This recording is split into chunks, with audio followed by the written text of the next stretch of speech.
दूसरी बात यह है,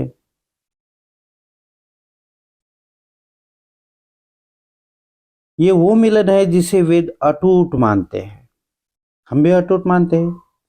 जब तक पति जीवित रहता है, पत्नी का ये धर्म होता है कि वह उसे परमेश्वर माने। तो यहाँ पे फर्क है। हम परमेश्वर का अस्तित्व नहीं मानते, तो पति को परमेश्वर कैसे माने? बुद्धिज्म में परमेश्वर का अस्तित्व नहीं है, आत्मा का अस्तित्व नहीं है। बुद्ध ने आत्मा नहीं माना है।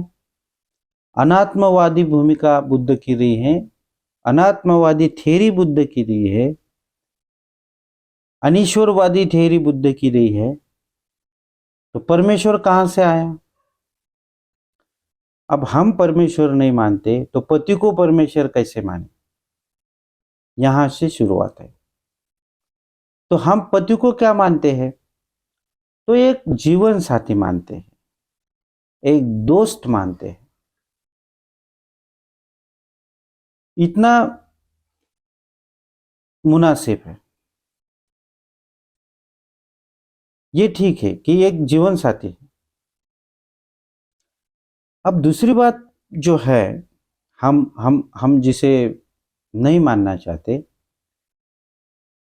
वह है विवाह के उद्देश्य। अब हिंदू धर्म के विवाह के जो उद्देश्य है, अलग अलग उद्देश्य है। जिसे कि हम कहते हैं धर्म संपत्ति, ये एक उद्देश्य है, प्रजा संपत्ति ये दूसरा उद्देश्य है, और रति सुख ये तीसरा उद्देश्य है। अभी इसमें से जो धर्म संपत्ति है, विवाह को धर्म संपत्ति मानना, ये बुद्धिज्म के खिलाफ माना जाता है।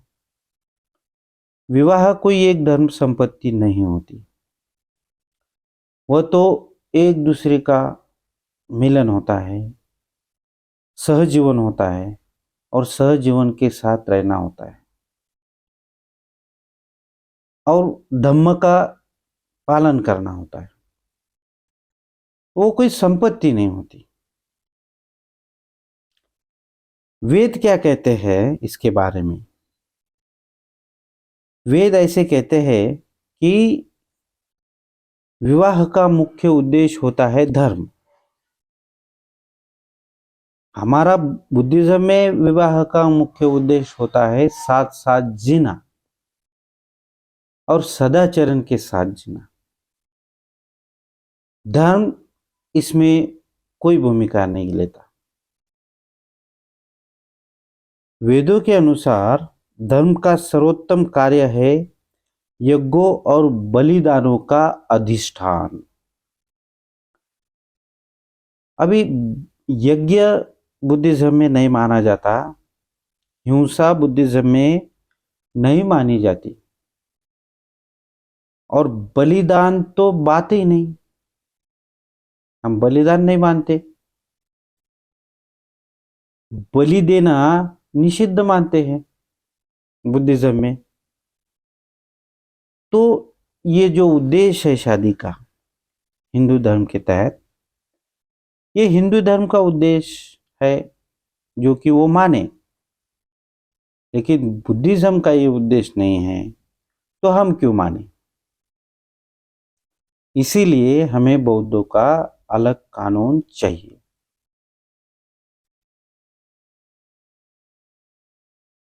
अब दूसरी एक जो बात है कि विवाह के जो अलग अलग प्रकार है हिंदू धर्म के तहत, इसमें से एक प्रकार है ब्रह्म विवाह।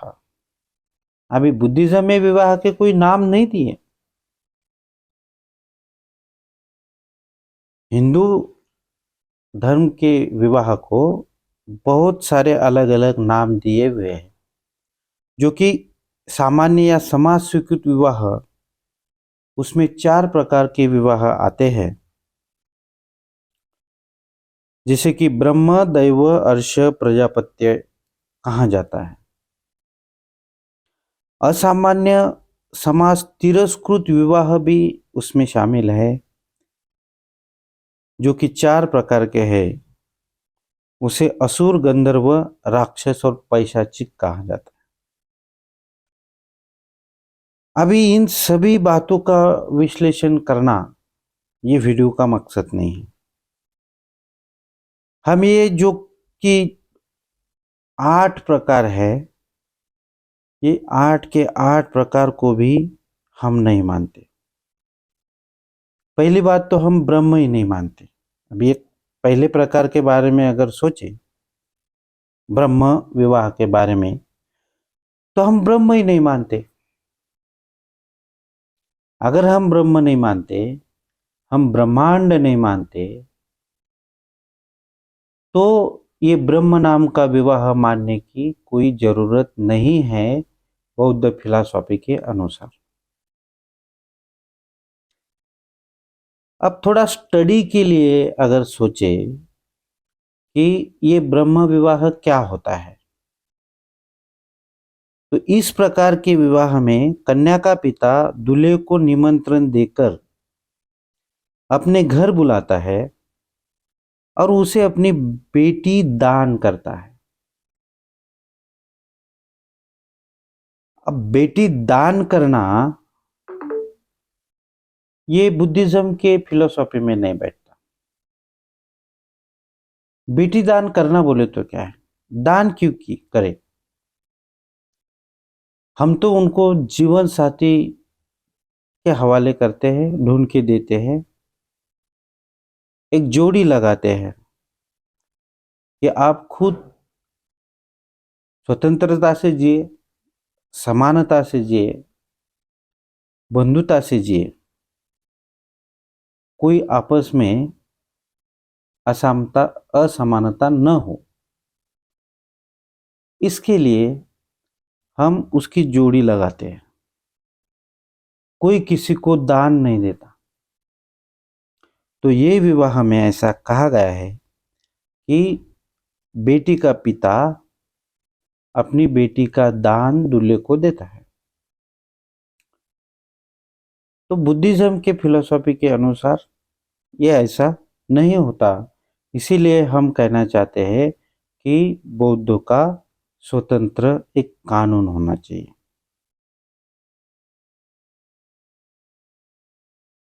अब दूसरी बात यह है कि इसमें जो कुछ अलग अलग से विवाह है, तो इसमें एक बात ऐसी है कि कुछ रीतियां है, विवाह की रीतियां है, वो रीतियां अगर पूरी नहीं होती तो ये विवाह पूरा नहीं होता।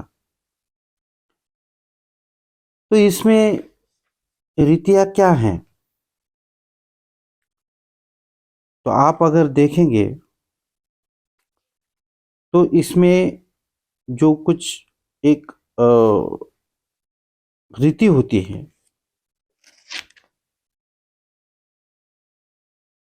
उसमें सबसे अच्छी जो मानने वाली रीति है, जो रिवाज है, वो है विवाह को विधि मान्य करना।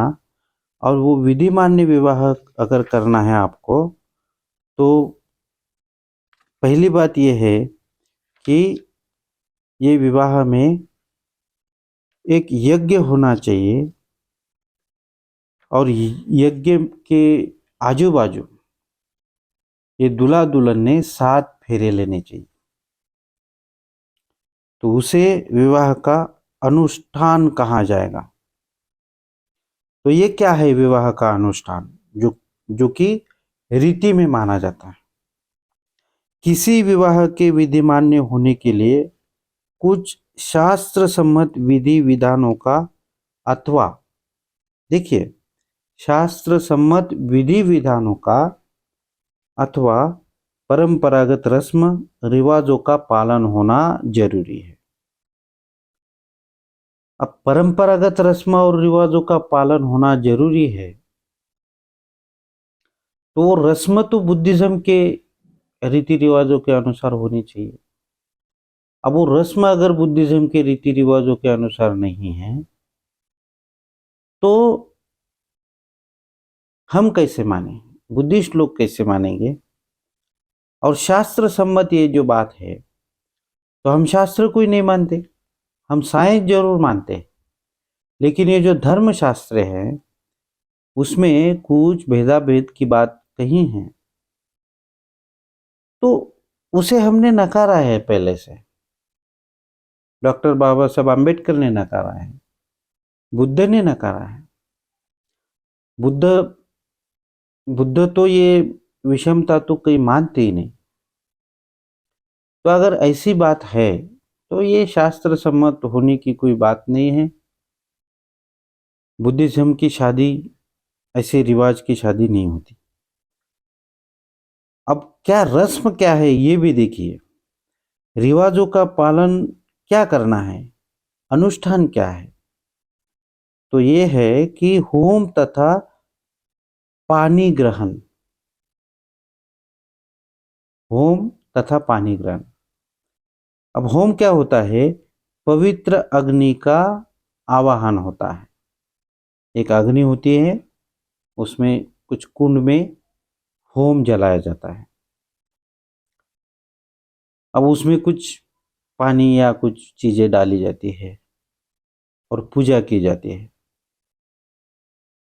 सप्तपदी ये दूसरी बात है। ये सप्तपदी बोले तो ये होम के बाजू में 7 फेरे दूल्हा दुल्हन ने लेने चाहिए। अगर ये 7 फेरे दूल्हा दुल्हन नहीं लेते, 6 फेरे लेते, 5 फेरे लेते हैं, तो ये शादी पूरी नहीं होती। अब सोचिए कि ये ऐसी कुछ टेक्निकल बातें हैं, इसका कोई मतलब नहीं। आप बोलेंगे कि या ये क्या बात है, ये कौन गिनते बैठेगा, ये 7 फेरे हुए नहीं हुए। आपने एक फेरा लिया और शादी बंद कर दी, हो गई शादी ऐसे बोला, तो कौन ऑब्जेक्शन लेगा। तो ऐसी कुछ कानूनन बातें हुई है, कुछ मुकदमे हुए हैं।